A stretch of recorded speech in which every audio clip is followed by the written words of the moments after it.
in my reflection this weekend, petrol, cement, and data. Petrol, cement, and data.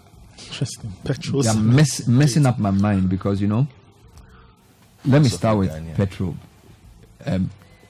For many years in our Fourth Republic, for maybe the first 2 or 3 elections, petrol was the main issue they used to do politics. Yeah. So Kufuor held a yellow gallon, and then he said, how much is a gallon of petrol? And then when he got into power, the NDC through the Omani Bombers group, I forget their name. But they also did a lot of demonstrations on petrol. So 2004, 2008, petrol was a big issue. Then they regulated it. So now we bear the brunt of high fuel prices and nobody complains. Even the opposition doesn't complain. If you notice, the opposition doesn't really use petrol anymore because somehow they found a way of saying it's the fault of the OMCs or the others. So almost every quarter we pay more for fuel. But the increase has been so gradual that it's not really an issue. Maybe because the politicians know that they can't really control it. So they've largely dependent on exchange rate dynamics and all that. Now, exchange rate is politicized. Okay. MPP in particular politicized it in the 2016 election. Yes. And it's come back to haunt them. Now, I suspect whoever wins the next election will be very careful in politicizing the exchange rate. Because if you look at the rate from 2007, if since record started, the depreciation has just been going on and on. So it's like fuel prices, we can't do anything about it. So if we do politics with it, when we come to government, we suffer. So let's look for something else. So now exchange rate is the new one they do. They'll politicize it. And now MPP doesn't really want to talk about it. And I'm sure NDC will use it in this election. But if they win, they possibly would. And I mean, look, this week I saw a story attributed to John Jinapo where he said even if NDC wins, they're not going to reduce fuel prices or something to that effect. So, and I'm not advocating politicization, but what I'm saying is that we need to think about at the end of the day who suffers. So whether they politicize this or not, we are paying more for fuel. All right, whether they politicize this or not, the exchange rate is depreciating and it's affecting us. All right, now let me come to cement. Cement prices have been going up for a long time. And Minister Katie Amond believes that the same way there's a price build-up in petrol, where we all calculate. So I can call anybody from a BDC today, and they can explain to me why GOIL is selling fuel at this price, because they will look at the various taxes, the various margins, and they will give you a specific number. So there's a range. So nobody's going to go beyond that range. It's not a bad thing. All right. Of course, from a consumer point of view, the government could be subsidizing, because government wastes money on many things. But somehow, the World Bank has helped us come to a conclusion that subsidies for petroleum price are not a good thing. So right now, petrol is no longer subsidized. The whole BDC conversation has also come to complicate issues. Now, BDCs have even gone quiet because there's no subsidy. Therefore, there's no payment of any FX loss, anything. So right now, petrol, even though it's killing us, nobody talks about it. All right? Even if you talk about it, it doesn't generate that much response. Then you come to cement. Because cement is not something, so even though we all pay the price for cement is not like petrol. When petrol price increases, the transport people also increase their fare. So petrol is still political. So even though they've deregulated it allegedly, it doesn't generate the same level of impact. But cement less so. Because when it comes to cement, number one, it's not a product. Whilst everybody uses cement, it's a very difficult product. Because the average worker doesn't think about cement as much as he thinks about petrol. Because most people in Ghana are surviving. All right. So cement is important. Now, the shenanigans around the attempt for the introducing the LI has not resonated because most ordinary people don't think about cement daily. So even though they look for money to rent, they don't see the link between cement price and the amount they pay for rent. So whilst petrol is a survival issue, cement is not. Which is one of the reasons why this conversation about Katie Amond's handling of the cement industry has not really resonated. Because the video I saw of him essentially walking out cement manufacturers, but it hasn't really resonated because most people couldn't care less. I mean, most people are looking for a house to rent. And of course, because all the land issues, building is really not, even though people are building, it is not an everyday thing like petrol. So that's, and I'll come back to the KTMO meeting. But then now let's come to data. Now, data is now the fuel of the economy. So whether you are a basic salary earner or you're a very, very rich person, you need data. Because everybody has a phone, everybody wants to look at Facebook, everybody wants to send a message.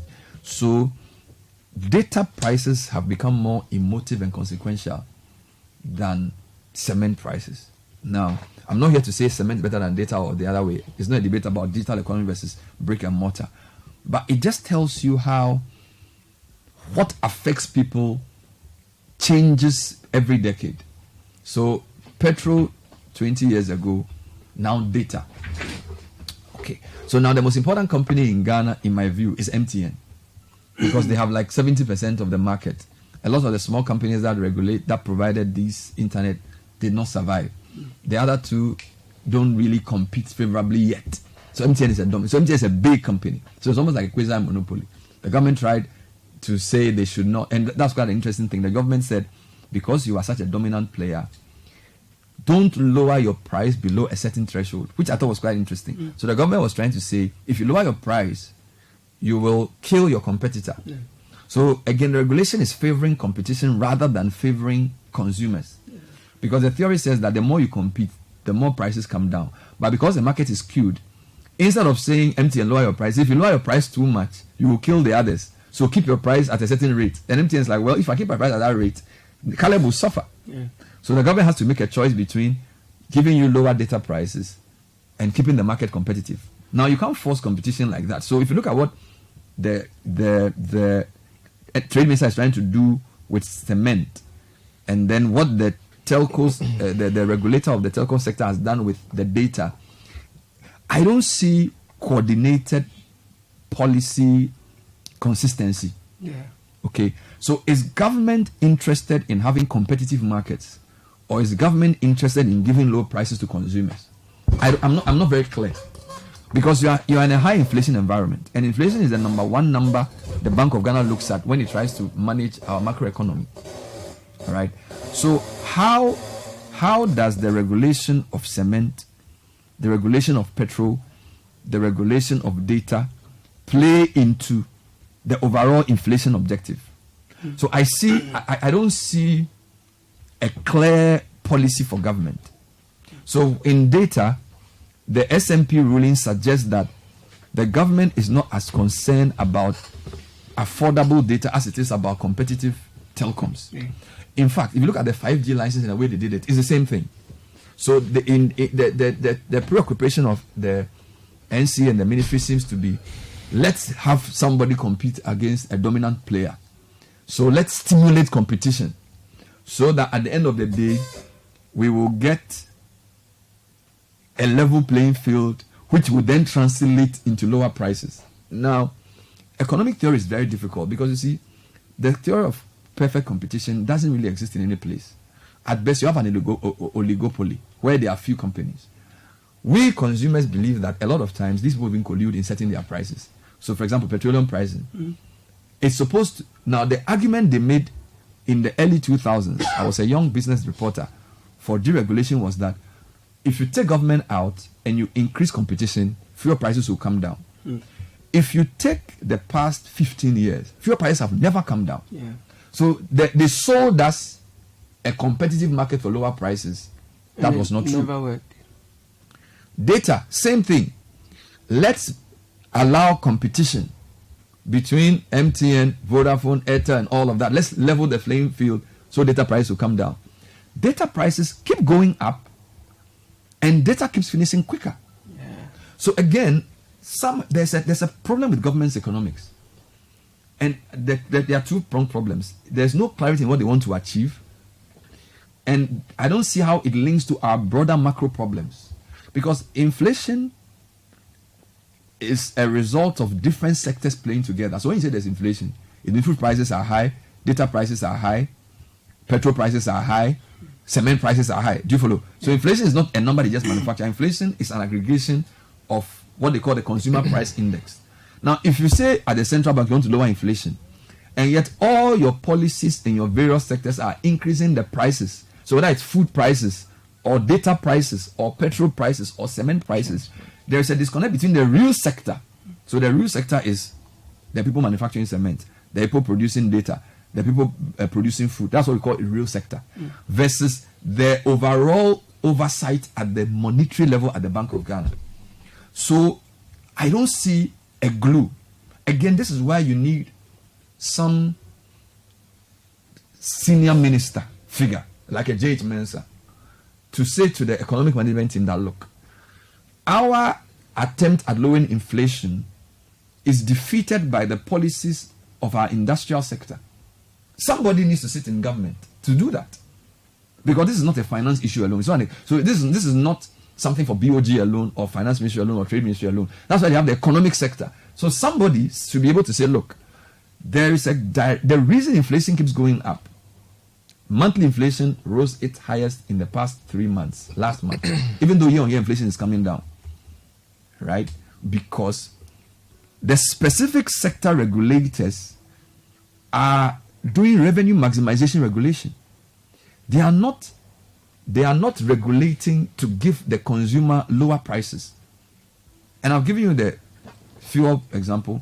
I've given you the data example. Even food, you can say PFJ and the rest of it. Maize and coal prices came down, but poultry prices, feed, went up. Yeah. Tomato prices went up. Okra prices are up. I met a man from Tamale. He said he went to the market to buy tomatoes. They gave him 1, 2, 3 for like 50 cedis or something. 3 pieces. Or something.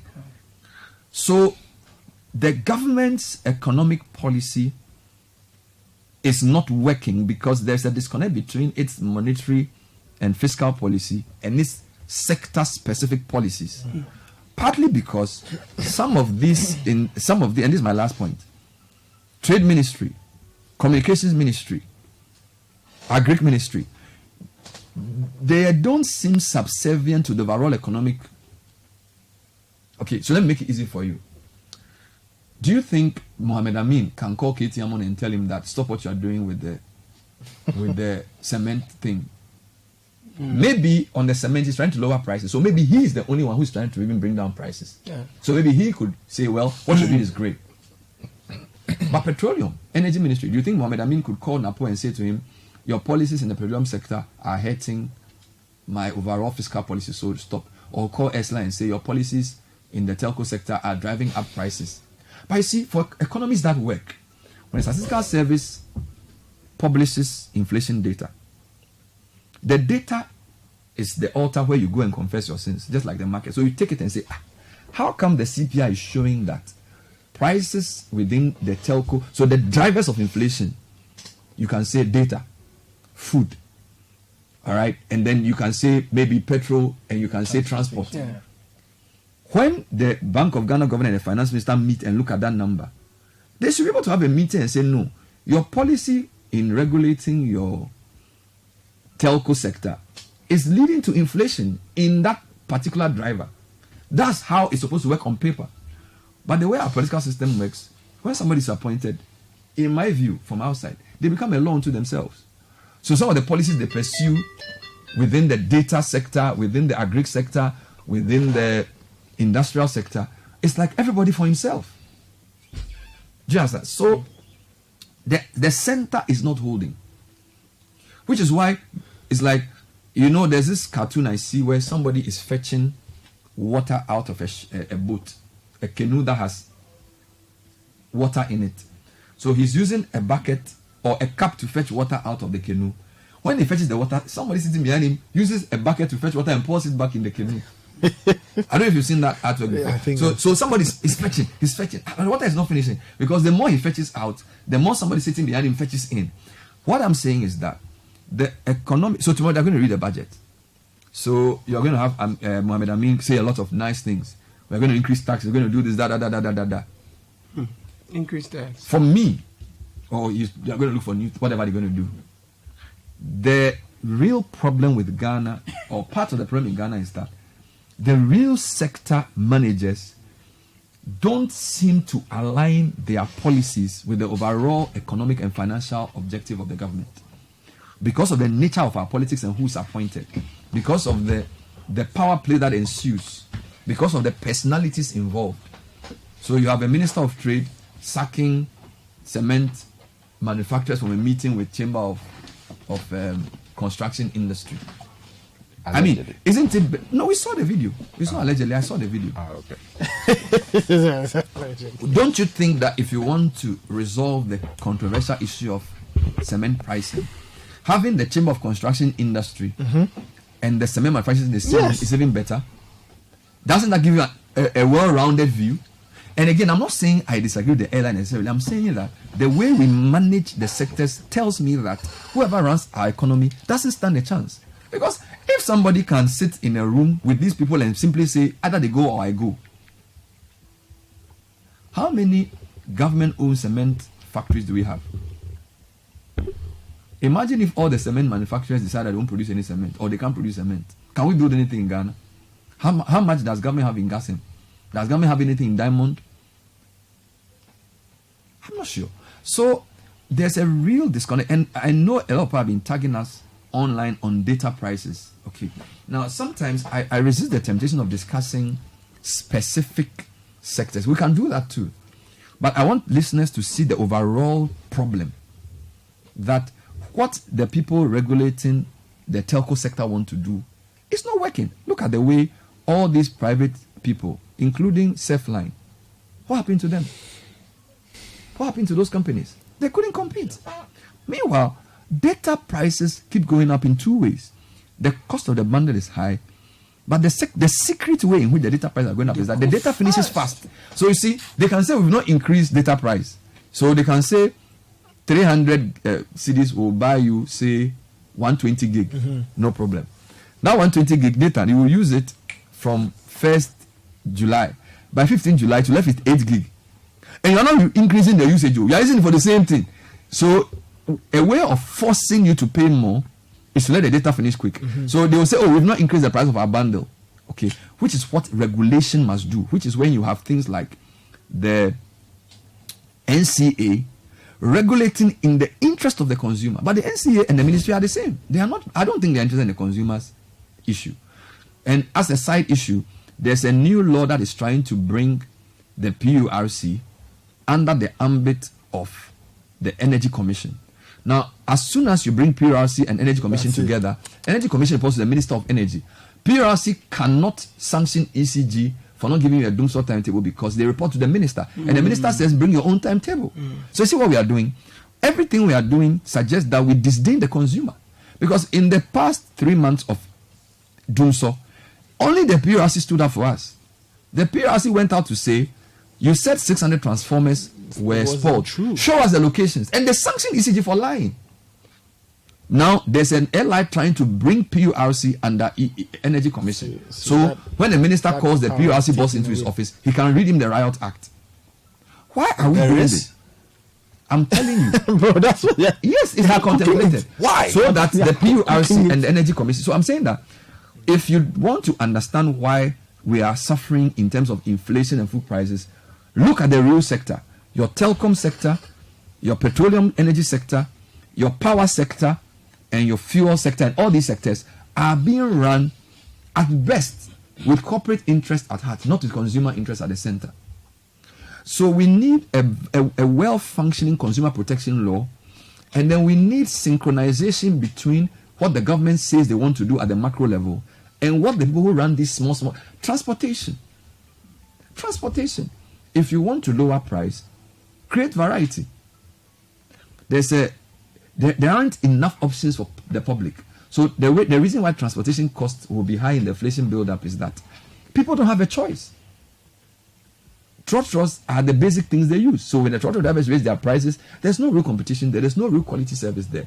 So we are not running anything with the consumer at the heart of it. It's all to prevent strike and prevent unrest so people can maintain themselves in office. And I don't think that's good enough. So those of you sending us comments to discuss data, yes, send us your audios. Send us your text messages on how your data prices are going and how your usage has changed between fuel prices, between cement prices, between data prices and food prices. Which of them is affecting you? Send us a voice. We want to hear from you. Which of them takes a larger, which of them annoys you, or which of them takes a larger chunk of your budget and your income. So if there was one that you needed priority on, which would it be? Would it be data? Because look, I know people who say, look, I can work from home, I don't have to move about that much. So once I have my data, I can produce great work and make money from home. All right. So while fuel may be important for a lot of people because of its pass-through effect in food, for this person, data may be the most. Or somebody may be in the construction industry, he builds houses. So for him, cement is the most important cost driver.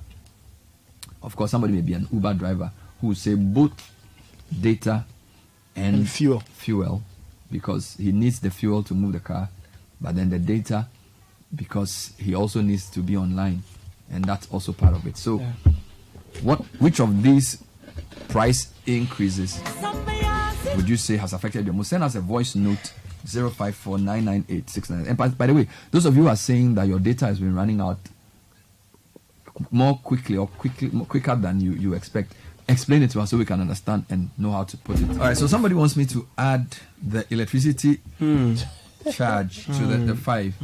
Food, transport, data, cement, power. So utility. Yeah, again, the policies there keep driving costs up for people. So on average, people spend more than they used to do a couple of years ago on power. Sometimes you even reduce the gadgets in your house, but because of the area you live in, you are paying more for power. And sometimes the meter runs so quickly, particularly for prepaid meters. Again, prepaid meters are to solve a problem because the revenue mobilization is quicker with prepaid, because I pay before I get the money. So if anything at all, people who do prepaid should have a subsidy. You see, the way common sense works is that Sky is postpaid.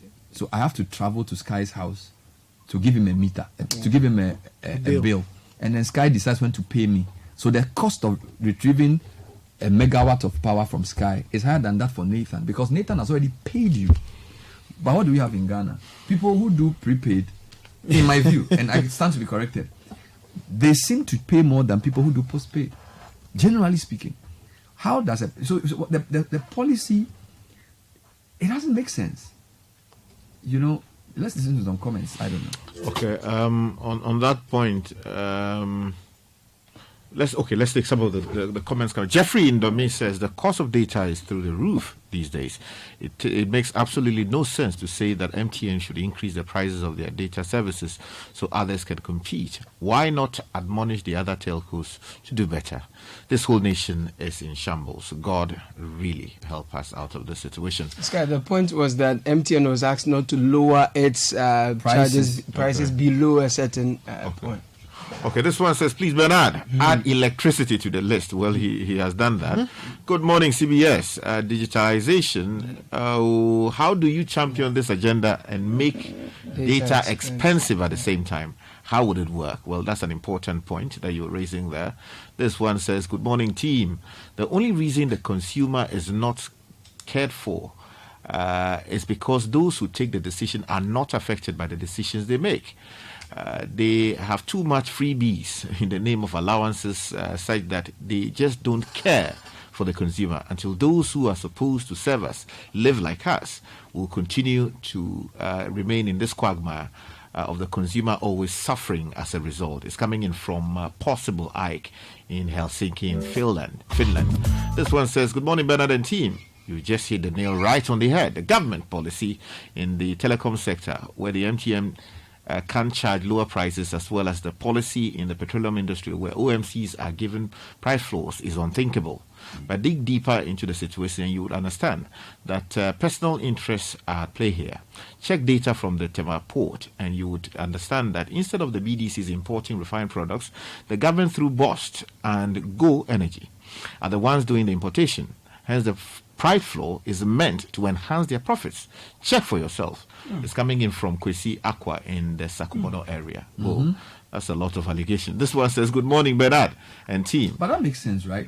Because the BDCs are not making any money anymore, and the boss is making all the profit. Today they said they made 300 and something profit from last year, 2022, 300. Just by storing petrol and related items. Because I think now they are importing as well. Wow.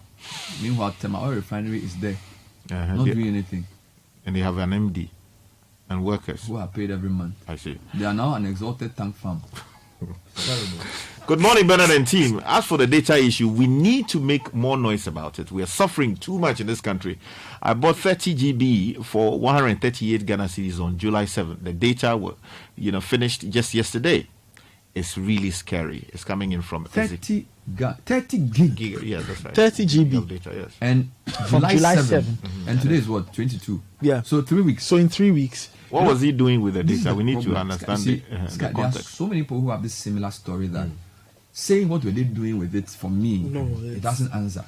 Because I know about 3 people who have the same complaint. But the reason is that if you use data to stream movies, right, the amount of data that you need to be able to get the streaming services working properly is different from using the data to publish an article. I know. Or downloading. So that's why we need more transparency in the way they calculate what a mega bit of data is.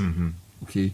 So, for example, some videos come in different versions, and therefore, if you use the internet to stream it for 2 hours, there's the amount. I feel like the more transparent they are in publishing that, it will help everybody know their usage. But for now, you see, once something is dark and people don't know it, you can steal people's money and they won't know. It's like a black box. Huh? You see, so the NCA should open up the data pricing conversation, have a national forum on how data prices are done, give us examples of a 2-minute video on Facebook at this quality will cost you this. Do you get it? So we all know, like petrol. Now they know the petrol price build up. So now at least petrol, when you go, you know what is in the build up. All right, and then the issue of the usage and the tracking of same, you should be able to. At least some phones can give you your own usage or whatever, and then you calculate that bit is how the self, because until that is done, you can suspect that like for example ECG, people say the power moves too quickly, but the PRC came to tell us that no, we have a way of checking. So even though you say your power is moving fast, we have a way of knowing. So they have devices, a fridge, a freezer, a fan, a TV. They've rated them. Then the number of years the AC is. A newer AC consumes less than an older AC.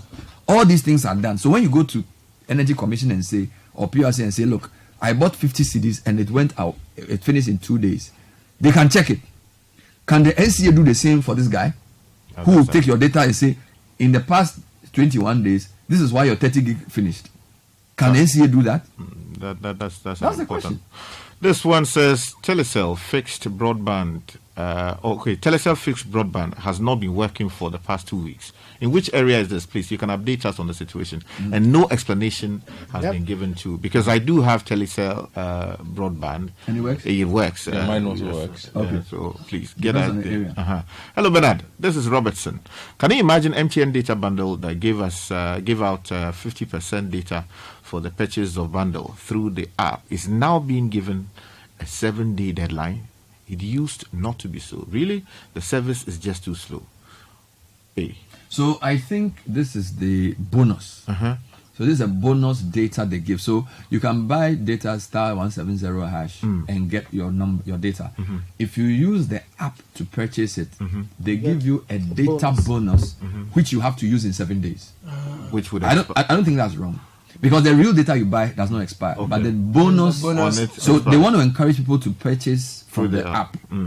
Yeah, but he was saying that initially the bonus data had no expiry. Yeah, it had 50%. No, it does. Yeah, but that's the bonus data. You didn't pay for it. They could decide not, so the real cost of your data is the amount you pay, and that one is not supposed to expire. Bonus data is just an offer for you to use the app instead of using. Yeah, so I don't think that's a big issue. Good morning, Bernard. I used MTN fixed broadband at home, and I don't know what is happening. I bought 6 gig data to reset my email password, and guess what? Within 20 minutes, all the data just vanished. I didn't download anything. I didn't update anything, and no one has my password too. This has been happening to me for months now. That I stopped using this service unless very urgent situation arise for me to send an email. Kwesi from Medina Estate sending that one in. And this one says, good morning, Bernard. Please, do you know MTN network virtually doesn't exist in the Amasaman area? Amasaman Municipal Building. Okay, within the building itself. Okay. You find it difficult to access it. This is the seat of the government in the municipality. As for Telecel, the least said about them, the better. The network doesn't work around the Amasama Government Hospital. It's coming in from Kofi Apia in the Amasama area. So this is my thinking. Over the weekend, you've monitored social media. Yeah. There's a lot of complaints going around data. Mm-hmm. The NCA has a communication unit. This is the problem with Ghana. You go and check the people working there, they drive V8s. When you go, they park their car and say, Director, Communication, Public Engagement. You are a customer-facing agency. The whole weekend, social media, he even told their trends. What was the trend? Oh, yeah, there was Telecel, there was Eslausu, then there was dissolve NCA board. Good. A statement has not been issued. An interview has not been granted. But people are going to work. What is the sense in that? Why can't people do their work?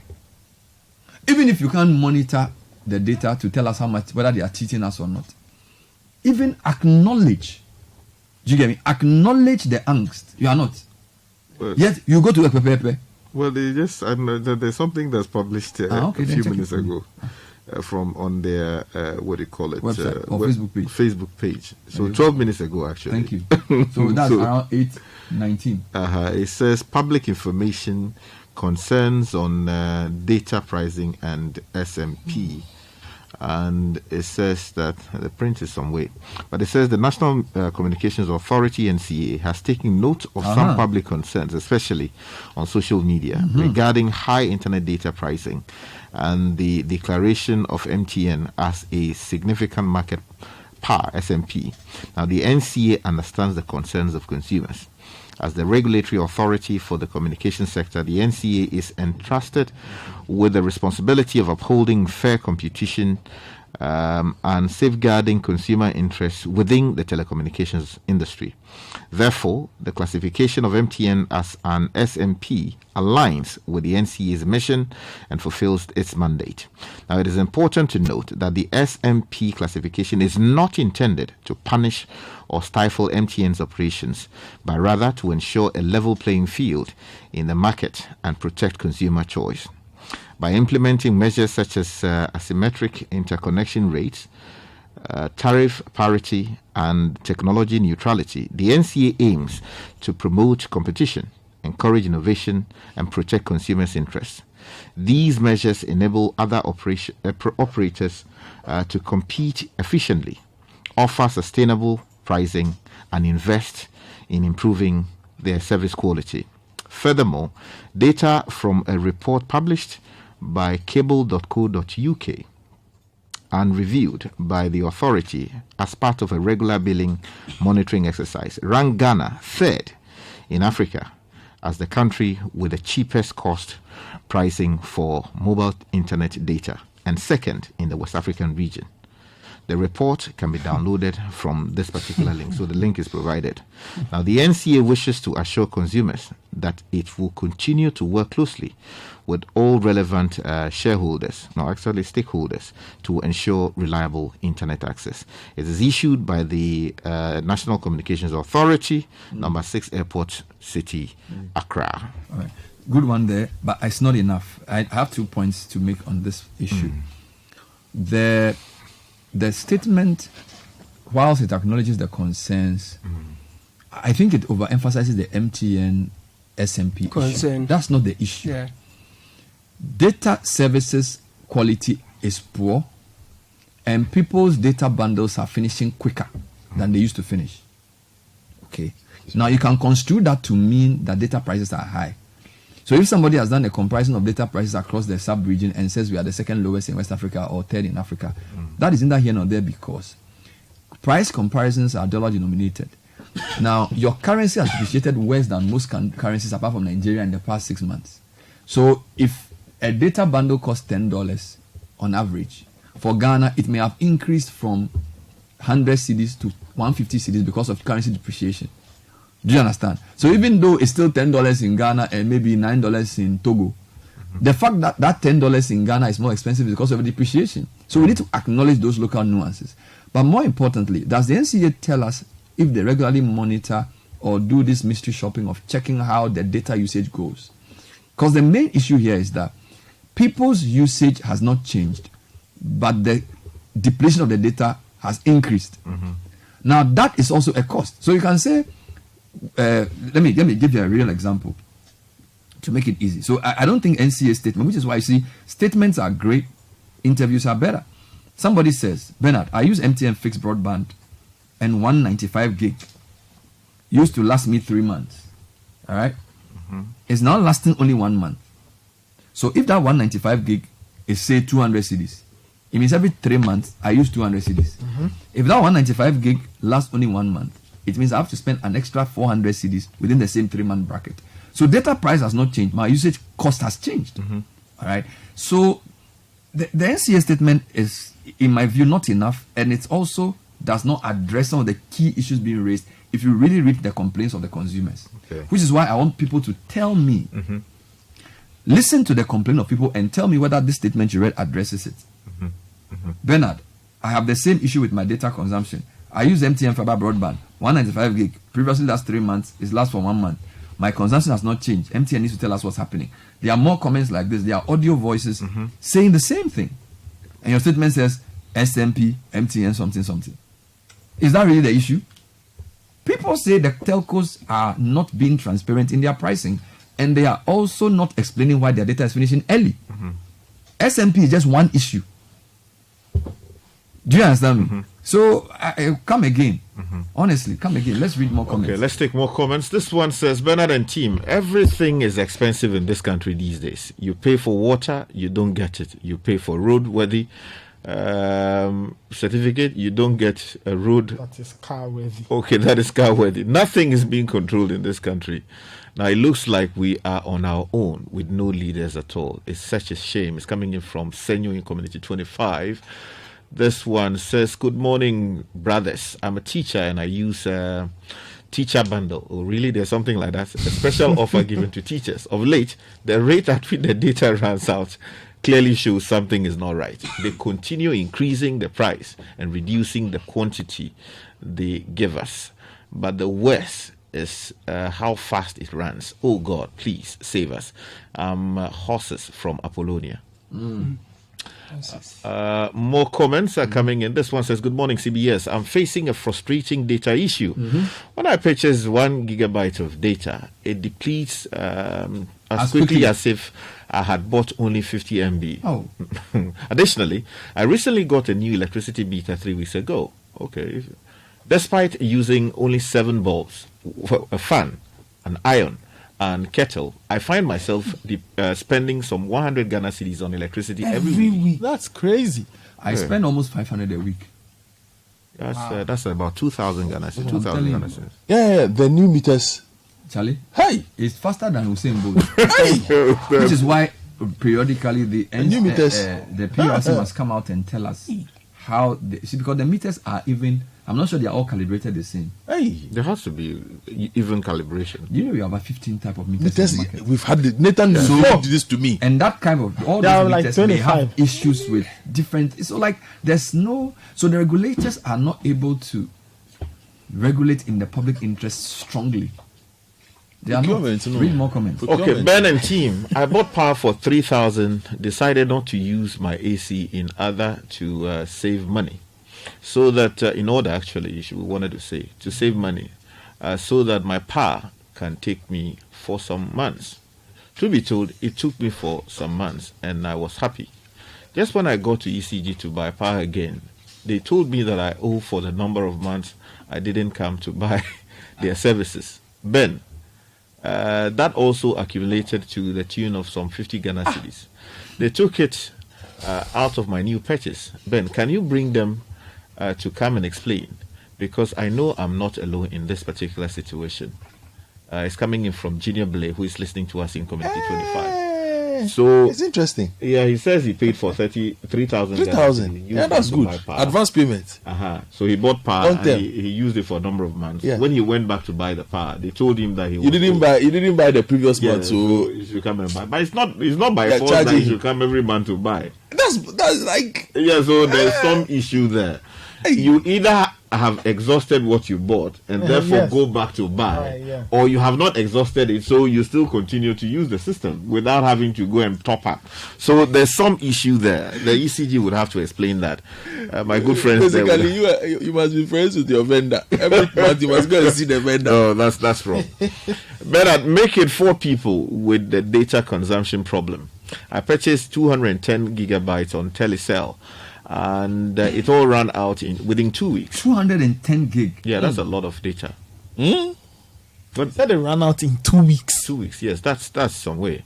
I checked my daily consumption chart, and it indicated that one Sunday I used a little over 25 gigabytes. In one day, fun fact, I spend over 8 hours in church every Sunday, and I don't even stream movies. This is coming in from Mark in Medina. So maybe somebody has connected to Max Wi-Fi in the hood. So because this one, okay, that raises an issue that I was taking up with one of my technicians recently. The suggestion that there are people who can register your number, or I'm told that there's some family service that these telcos provide, right? So someone is able to register and then move data from your account into another account. And normally it is people who have access to your password or who have access to the system as you have set it up. Wow. Yeah, so maybe that's what he's facing. I don't know, because recently I had that issue. When I called the people, they told me that there are some other accounts which are supposed to be, linked to my account. And I asked them why. They said, well, maybe I should speak to the technician who worked on it. So it's been dealt with in a way. This one says, hello, Bernard and team. Senyo from Dawenya here. Everyone should check the settings on their phone to see how much data the phone consumes.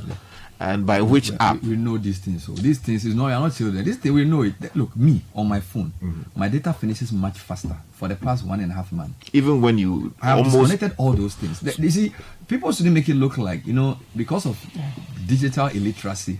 When you complain, they say, "Oh, see if we've gone through all these all these automatic downloads and things. We've stopped them. But still, there's a problem. You see, and I am arguing. You see, people are not getting me. I'm not saying that they've increased their price. I'm saying there are two ways you can get more money from me. You can increase your price, or you can make my rate of data depletion go faster. Okay. Do you understand me? Now, if my rate of data depletion is faster, because I don't know how you calibrate your system, I don't know how it's set. So they should come and explain to us how they ascertain that 1 megabyte per second is standardized, and that video you watched and the rate at which you watched it meant that in 5 seconds you spent 5. They need to come and explain that. Yeah, that's a valid point, especially as you are either here at City FM, which has a Wi-Fi, at Tesano, which has a Wi-Fi, and in your home you have a Wi-Fi. So the only times you depend on data on your phone, strictly speaking, if your setting is set when you are moving, when you are moving and you are using data from your phone. So if your data is finishing quickly, then legitimately there will be some issues there. They've increased the price and they've not told us, or they are whatever. Let's read more comments and play some audios. Okay, so this one, NCA, your statement is not enough. This one says better. Your statement doesn't address the issues. Okay. So this one says, at first I bought Vodafone data 125 gigabytes for 300 Ghana cedi. Now it's 300 Ghana for 90 gigabytes of data. Yes. Is that true? Yes. Oh, really? Okay. So there's a price increase, and then there's also an issue of usage. Yes. The ECG thing is very true. Anytime I go back to purchase ECG credit, vendors tell me that I owe either 20 Ghana cedis or 10 Ghana cedis, and it's deducted from my new purchase. It's been happening for the past 4 years. You have not come early to buy. So but that one, nobody can. We have planned with you. You are owing because your data is supposed to finish. Your power is supposed to finish last. It's not finished on time. So it's not finished on time. So you unless there is a change in the pricing, you owe. You can't owe. Why can you? When you are giving a new meter, it comes with a default amount of 50 cedis. So when my meter was changed, I asked them about this. Yes. Now they say, or what I was told was that this 50 cedis is deducted after, so when you get the new meter, with every purchase you make, it's deducted until things even out. You owe 10 for 5 months. But the point, that's the explanation. So it could be. But this person says it's been happening for 4 years. So in 4 years, the 50 CDs should have been. It's not coming in time. What is this? So he's stealing power. So they are paying tithes. Monthly charges. More comments. This one says hold on. But it could be the service charge too. But it should be built into the original. Yes. So when you, for example, if you go to buy 50 CDs, there is a service charge. So the amount you actually come back to load onto your meter is not 50 CDs. It could be 44 CDs or 45 CDs, and that service charge is on the printout. That's fine. You get. But when I get there, why do I owe 20 CDs? So I don't know. I think, Bernard, we can solve this particular problem. Let me look at my finish the message. Okay, let me continue. This one says, Bernard, talking about postpaid meters, postpaid meter user to pay more than the prepaid meter user. Remember, it's the duty of ECG to provide the meters. So no one should pay higher for ECG's inability to change theirs. No, I was just saying that if anything at all, a prepaid meter user should pay less. If anything at all. I'm not saying that. That's postpaid meter problem. So Nathan, here's my bill, right? Your so I recently bought. ECG. This is prepaid. Okay, this is power. Yeah, power. Power. So recently, I what do you call it? I made the purchase. What's the breakdown of the cost items? No, so they did not. So yes, what it says. So it provides details of where I live and blah blah blah blah blah. Now I sent 1,000 Ghana cedis, right, to buy the power. What I got in actual fact, the resource cost is 997.87 Ghana cedis. Okay. So ideally, there's some 3 cedis. Yeah, there's some 3 cedis. Of course, I don't take note of it, but that is how much I was given. So if people are saying that there's some charge, unless the vendor takes something out of it, it means that I should have gotten. So the point is that there are different things. One, there's this service charge which is printed. What the mystery we need to solve now, or we need to find an answer to, is this business of you owe 10 CDs or you owe 20 CDs. So instead of paying 50 CDs, you are paying 60 CDs. That's what we need to. But I'm just laying out what pertains now. But the question is, how can a prepaid customer owe? Yes. It doesn't make sense. Yes. The whole concept of prepaid is that I should not owe. Well, in Ghana, everything is possible. Kwesiakwa, again from Sakumono, says ECG has a monthly service charge, street lighting, etc. So if you do not purchase power for X months, the next time you purchase, you pay for the X times the monthly charge. It says it's a normal. But the street lights and Kasakwa in Juma. So what are you telling me? The street light is never on. It's okay. I would say. Okay. And then also there's something a credit vend monthly, 2 CDs, 1.3 Ghana pesos. You know what? These are the things the ECG should explain to company providing the service. Because the way it's convenient, to be fair, for me, my meter, the way it works is that you can purchase using Momo. This device that I have. The small interface. So I have the app. I go on the app and I buy the power. It gives me a token. It's like a 13-digit number. I take the device and I type the number into it. And I hit enter. Then it says good. Then I go on the app and I click correct. Then the power comes back on like magic. Okay. Now, if you say I should pay, those are smart meters. If you have to pay like I don't know, half a percentage of my cost for that service, it's good for me because you see when I had the card, when my power goes up, you'll be roaming around. I can't get power. I remember when I used to live in a different house and I had a card. So maybe some guy took me some circle joints. There was only one vendor be at near Odo Rice. He had it. The guy around 11:30. The guy was working. So old man. That was the only place I got in the whole Accra. So when they changed my meter to the one that I can buy anytime, the smart meter. Even if you are me, I like it because that one there, Charlie, 11:59 p.m. Your light goes off. Once Momo is working, you pay. Then you put the thing inside, it goes. So for that one there, I take it. Yeah. That one there's another guy inside Labadi night market. If you go there, no matter the time of the night, that man said they sleep there. This guy there, tiptoeing.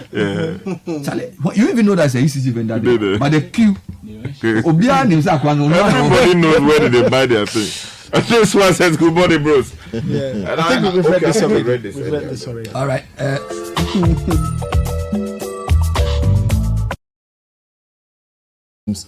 Somebody was confirming, not confirming, I was agreeing with Nathan's explanation with those extra charges, that the expectation that every month you are supposed to pay for the street lights and everything. So if you go and buy 3,000, thinking that the multiplier go up, they are charging you for the months that you did not show up to pay for the street lights. Really? Yes. So if I were not in the country, nobody in the house, I'm still paying. But the street lights that are not working are there. And I make a street light in Krona. And Juma. Street lights in Ghana, I can see less than 10% of street lights work. We know that one, but we are saying that they are saying that no matter, even if you buy long term, if you buy 1 year's worth of power, the next time you go every month, just show up to pay your 50 Ghana cedis or your 10 Ghana cedis. Street lights don't work. In fact, Kafui Day published something on his Facebook page yesterday. He says, let me just read that. Okay, he says that 161 street lights between Las Palmas and Jolu Junction on the N1. Not a single one is working as at 10:30 p.m. this evening. I counted them. There are about 161 street lights between Las Palmas and Jolu. And not one. Not one is working. So Not one is share working. prepaid. okay. Not a single one is working. Oh, Lord. Good morning, Bernard and team. For me, I think the data issue is very, very huge. It's big. People use data to study. People use data to work and make money. Data is used in so many forms. And the very people complaining are people who understand the situation. Yes, the prices had to be increased. When it started, we all knew how much we were spending on a certain amount of data that we procure. But along the line, there's this funny display. Today you buy data and it just vanishes like someone just blew it. And we are aware there has been price changes. The price has been increased. They gave us a breakdown of an increment. When you buy this amount, you get this amount of data. But what is happening? It's not funny. It's not funny at all. Someone rightly said, how can you advance digitalization when people can't afford data? Thank you. Good morning, Bernard and team. With regards to this discussion you guys are having this morning, I think you are not, you are trying to be very diplomatic about the whole situation. And honestly, data issues is really a big challenge to us these days. With the emergence of modern technology and how our usual lives are now revolving around the use of internet data, and the prices that we are paying for this small amount of gigs they are providing us, and just to what you mentioned, you don't even do any other thing. Nowadays, you're even scared to download things. Personally, I use data for online studies. I enroll on several online programs that will go a long way to, help me add value to myself as a young professional, public health professional, I should say. And this amount of data that one has to buy to complete an online course, that even the people offering these knowledges are even providing it for you for free. Just to get data to, go through this online study is a big challenge for some of us. We are struggling, honestly. As I speak with you now, I'm behind some milestones and some assignments to submit, because since Friday till now, I've not been able to afford data. You see, so it's not funny, it's not political, but we ordinary citizens are struggling. We are going through a lot. In fact, a lot is going through us. My name is Atoboatin from Bajasa Polyclinic. Thank you. Good morning, Bernard and team. Well, I in terms of the data issue, what I can say is that right now, I don't know what it is. I think they've changed the rate. So what I've been using on a monthly basis now gets, okay, let me give you an example. Before the end of last month, my data it runs at the end of each month. But what I bought at the end of last month, which is June, it's actually gone. I was told that more than 80% just on Friday, which means I have to buy some today. And I work from home. So it's an issue. Now, coupled with that is the state of the electricity. It's improved in a way, but I mean, for somebody working at home, electricity too is also a problem. You don't know when it's going off. You can't plan. And normally, we are having a lot of virtual meetings. Some are going to have to be cancelled, or you can't be part of the meeting and all that. So it's really a stress. Thank you. I think those are my views. There's Oti from Tema. Thanks, guys. Bernard and Co. It's true what the guy said about the ECG meter.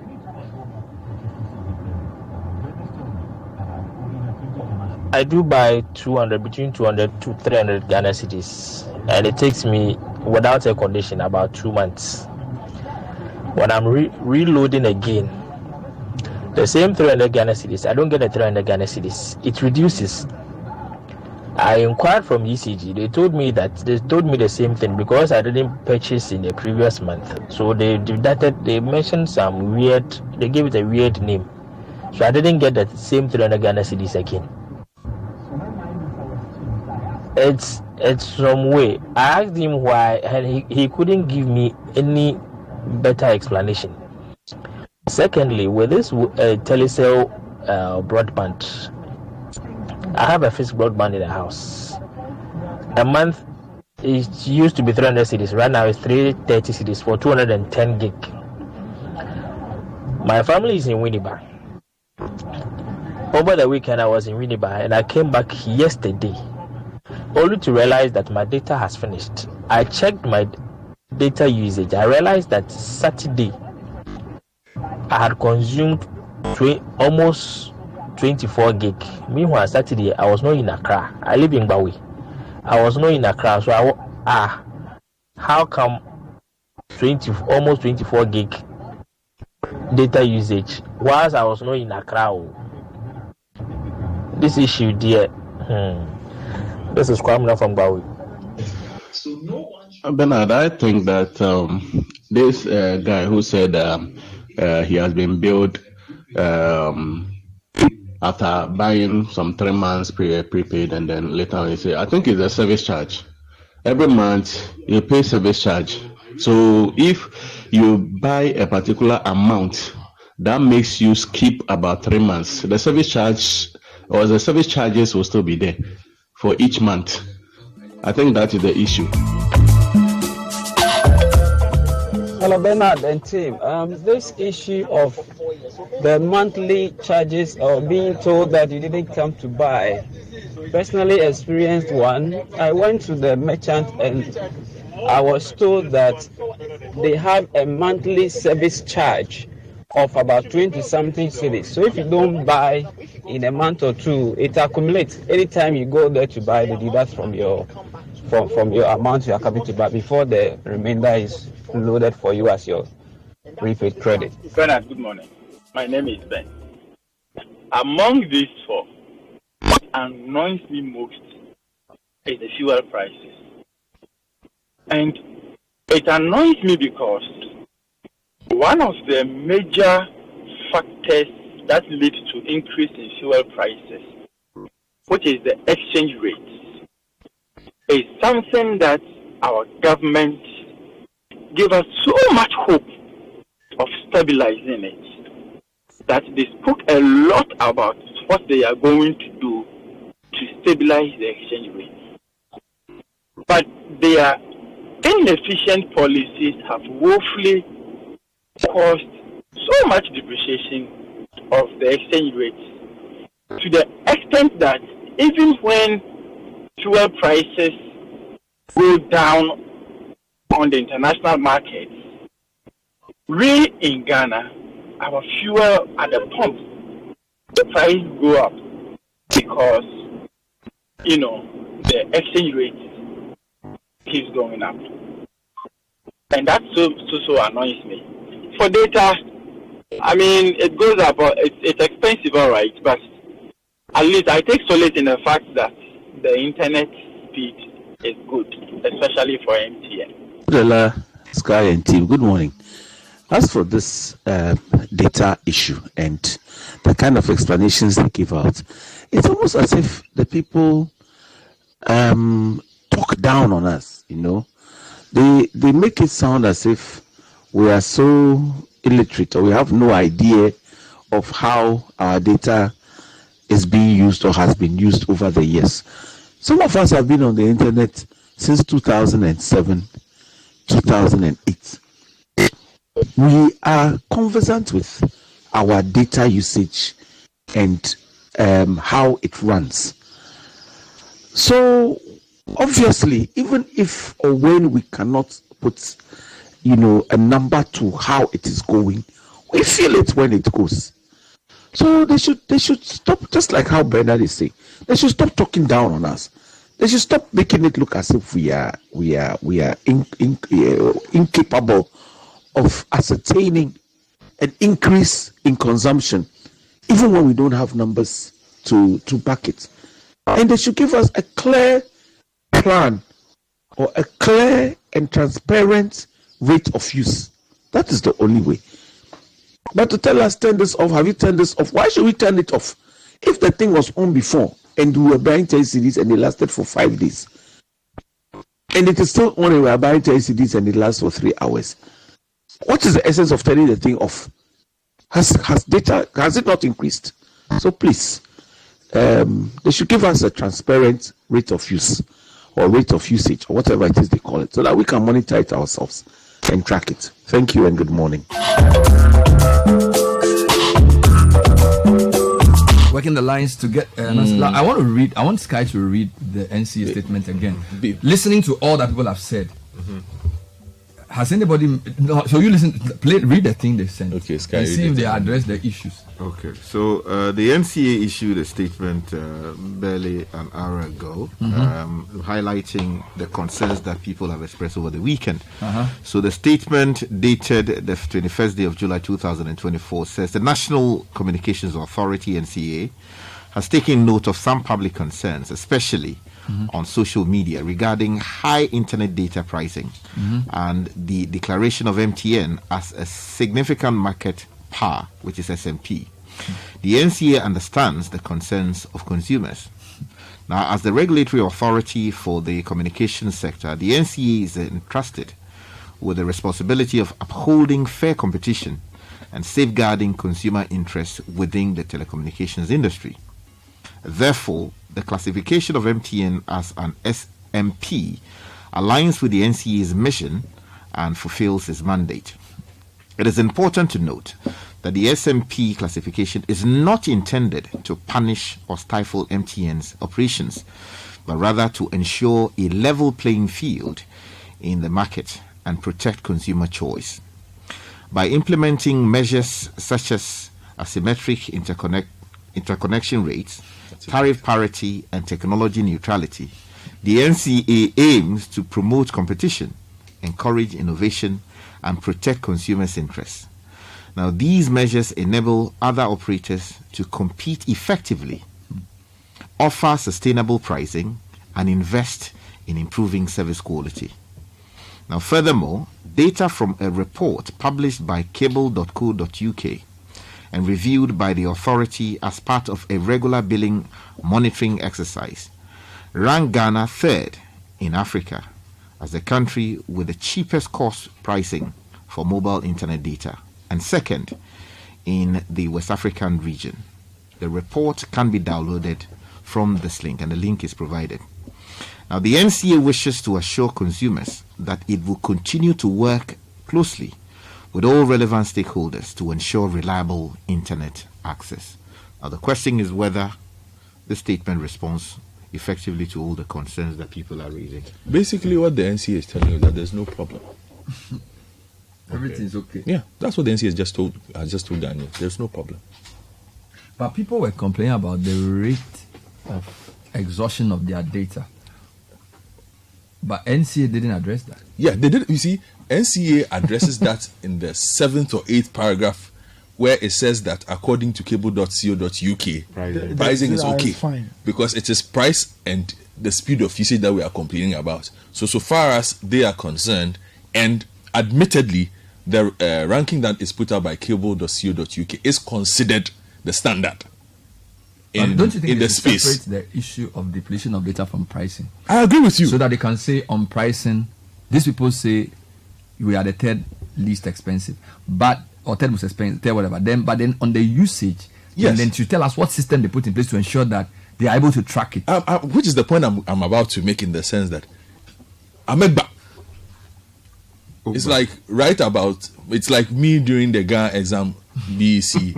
Right, about your favorite teacher. I wrote about my favorite food seller. He's Agama leader. And you still passed? No, I didn't pass. I had 4 in Ghana, this is what the NCA has just done. But you finish your interview, I'll continue. Apia Adomako Kofi is the West Africa Regional Director of CATS, the Anti-Competition Law. What does he have to say about these complaints and whether Ghana has a proper consumer protection system? Apia, thanks for joining us. Good morning. Good morning, Bernard, and your listeners. A lot of the complaints this morning have been about data. People say the rate at which their data is finishing is too quick, and they think there's something wrong. The NCA has written in response to say, well, prices in Ghana are the third least expensive across the continent based on some data they have, and also they say they are essentially not, there's essentially saying that they can't do anything about what people are saying, not in as many words. What do you make of the situation? Okay, I think data prices in Ghana is on the higher side, and I've been saying that in Ghana it appears we spend more money on data than even food, and this is opposite in most jurisdictions that you go.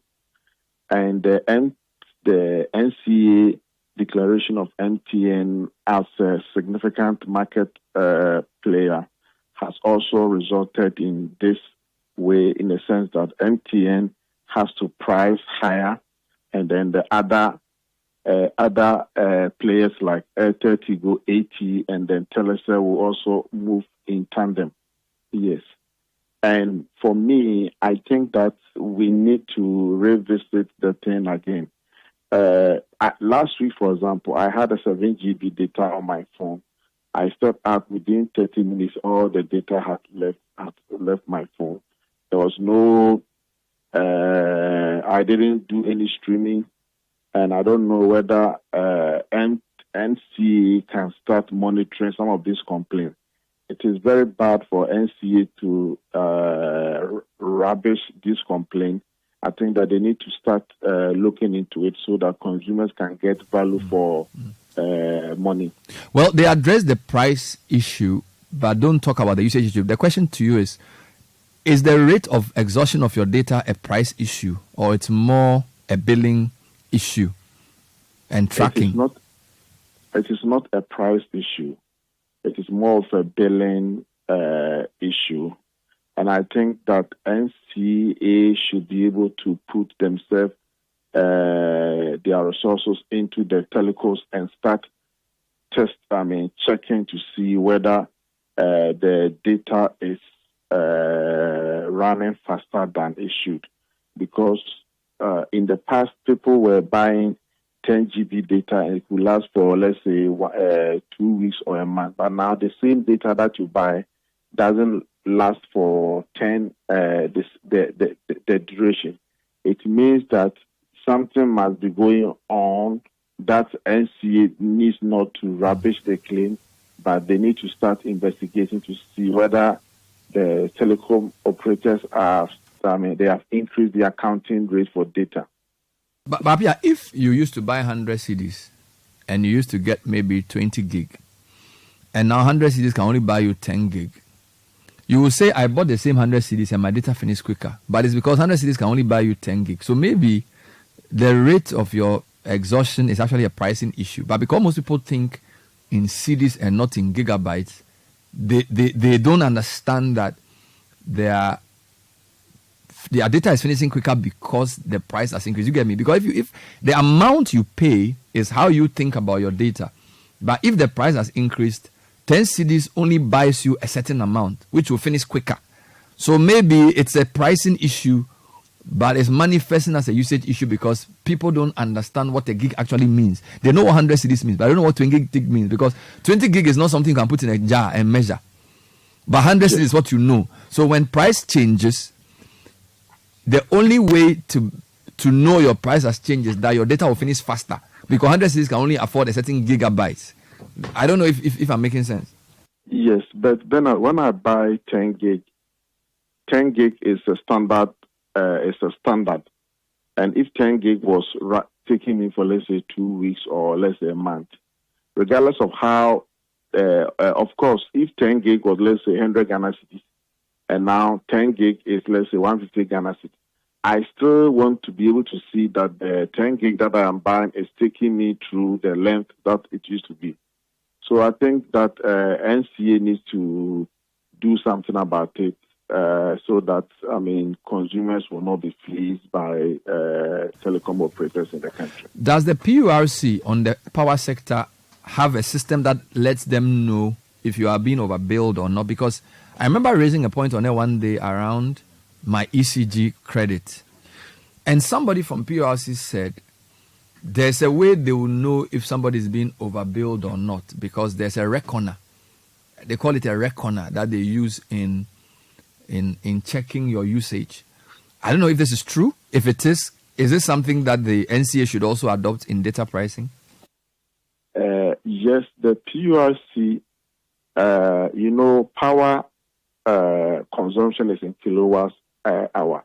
So there's a way by which PURC will be able to calculate your consumption to see whether the electricity companies are billing you the correct billing. But for the data, the telecom companies will tell you that maybe sometimes they will hide behind the fact that there are a lot of background data that are running, and so you think that you are not using your phone, but then the background data is consuming your data. But for 7 GB to just finish within a day when I'm outside the house, it's a bit unusual, and I think that NCA needs to start investigating this matter. You see how the Minister for Trade is trying to understand the logic of price build-up for cement. We may not agree with his approach, but some people have said that we need that level of transparency, not just in cement, but also in others, so that everybody knows the price build-up of fuel. Because cement is an important product, the price build-up must also be known. Can we say same for data, that we need a price build-up to know what goes into the costs? Because airtime and data is not something that's tangible that you can see. What are your thoughts around that call? Yeah, I think it is not a bad idea for the PURC, the NCA, to mandate the telecom company to give us the price build up in the data that they sell to us. Now, data has been designated as an essential service. And so when data is seen as an essential service, I think that everything that they need to treat data, the regulator needs to treat data and provide some fairness in how the telecom companies are calculating the data. And by the way, what do you make? What's the latest in the PURC? Sorry, in the cement LI? Are you following? Because there was a video that has been circulating on the minister's meeting with the Chamber of Construction Industry, where he walked out the cement producers. Do you know the latest in that matter and whether that law will still pass? I'm told that the bill has been laid before the LI has been laid before Parliament. And once the 21 days is reached, the LI will pass and will become a law. And for me, I think that cement pricing is more of economic issue than standard matter. And even when you look at the LI, I think it's not rooted in law. Because GSA, the LI is on the background of the GSA Act 1078, and there's nowhere in the Act that gives them the mandate to regulate price. And I think if the Chamber of Cement Manufacturers, they can go to Supreme Court and also make a sound argument before the court, and the court could really throw away the LI once it is passed. Finally, Apia, you see how you sent us the alarm on the LI on sirens and speed limits, which has led to it being jettisoned. Now, I am reliably informed that there is a bill to merge Energy Commission and the Public Utilities Regulatory Commission. And there's another bill to merge ECG and NETCO. And these bills will be considered in the third meeting of Parliament in this quarter. Now, we are told that if the PURC is merged with Energy Commission, it will bring the PURC under the sector minister in terms of reporting, and that this could then amount to regulatory capture, because the regulator will be forced to do the bidding of the ministry, because as we speak now, the commission reports to the minister. So the PURC's only lack is that it is an independent regulatory body. I don't know if you have seen this bill and whether my fears are grounded, that if a bill like this is allowed to pass and they merge PURC with Energy Commission, we are going to have a toothless PURC, because a minister can say, produce your own doomsday timetable, and PURC's ability to direct ECG to produce a timetable will be overridden. What are your thoughts?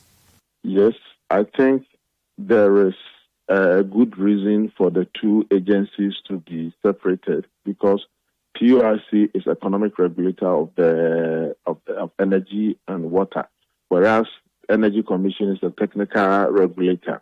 When you merge them, what might happen is that you said regulatory capture by the minister. As of now, PURC reports directly to the president. And by merging the two together, they will fall under the purview of the Energy Ministry, and that will also take away the independence of PURC. And I think I've not seen the act to see how it's being structured, but I think that it is not something good that they should do so. So I think that the main question in Ghana is consumer protection. I know you do a lot of work on competition law, but it seems as if the biggest problem in Ghana is a lack of consumer protection, whether it's for telecoms or data or for power. There doesn't seem to be a strong consumer protection lobby, and I'm not sure if the consumer protection law we have is also fit for purpose. Any ideas around those? Okay, so we do not have a consumer protection law in Ghana. The draft has been there since 2006, almost 18 years now, and unfortunately the Ministry of Trade has not been able to see to it being passed, and that is something that stabs the consumers on the back. Last year, when Honorable Jinapo was at the Trade Ministry for a short time, there was an attempt to fast-track the process, but it got to Cabinet, and then it was returned back to the ministry, and the ministry has not done anything with regards to that. And I blame the Ministry of Trade. 18 years in getting this bill passed is unacceptable. Even aeroplane, it takes Boeing about 8 years to design a commercial aircraft, get certification, and start selling. On average, 8 years. And if it has taken us 18 years to get this bill, and we have not seen any traction on it, then it's unacceptable. I think that Ghanaians must start demanding for consumer protection law. In Ghana, one thing is that people are more likely to be outgoing on the things that they don't like than the things that they want. But I think that it's time that we have consumer protection law in our country. When you go to most shops to buy something, they say that the goods sold here are not returnable. And because of that, Ghana has become a junkyard of inferior goods. But if we were to have a consumer protection law to give a consumer right to return goods and services, even contracts, I'm very sure that we will see some decency in the marketplace. Thank you for that interview, Apia Kusi Adomako, West Africa Regional Director for CATS. Really interesting insight being shared. You can tell I was trying to mix a lot of things. Oh, yes, telco, power, and the rest of it. But Bernard, the last piece of information he gave, I'm stunned that we've had a consumer protection bill on the shelves since 2006, and there's been no progress. Meanwhile, we have an ally that somebody was trying to push in 3 weeks. If it wasn't that we caught them, the ally on the speeding would have been pushed. Would have just and then the ally on cement will probably go through before this administration's tenure. So it's the wheel. Yeah, and also, how is this not considered important? But that's why I said to you that all the sectors that affect inflation are regulated so that consumers suffer. Because at the end of the day, let me give you an example. E-levy. You want to grow a digital economy. Then you have 16 million eligible taxpayers. Yes. Only 4 million of them have bank accounts. But people are moving onto mobile. Is this the time to tax? But because the consumer is always the cash cow that the government uses to get money, a consumer protection bill affects everything they do, from telcos to Momo to ECG, because we are the people who pay for their free glasses. Yes, but you see, so they will not pass the consumer protection bill because, as I said, whatever regulation is done, even with the regulation of the MTN SMP, it's not because Sky is paying more. Because in that regulation, MTN was even willing to lower prices, but they are saying no, it will affect competition. Therefore, they should keep the price high. Yes. So I can understand why 18 years you will not pass it, because the consumer is not what you are thinking of. You are thinking of first yourself. You are thinking of corporate interests. You are thinking of tax revenue. You are not thinking of the consumer. You see the point? Yes. So the mindset of the regulator is not to protect you. So he's there with the mindset of, let's make sure that Sky, but he doesn't really in actual sense protect you. Yeah, but it's a mindset that needs to change immediately, considering the fact that we've been told by this government, previous governments, about moving towards a modern society of sorts.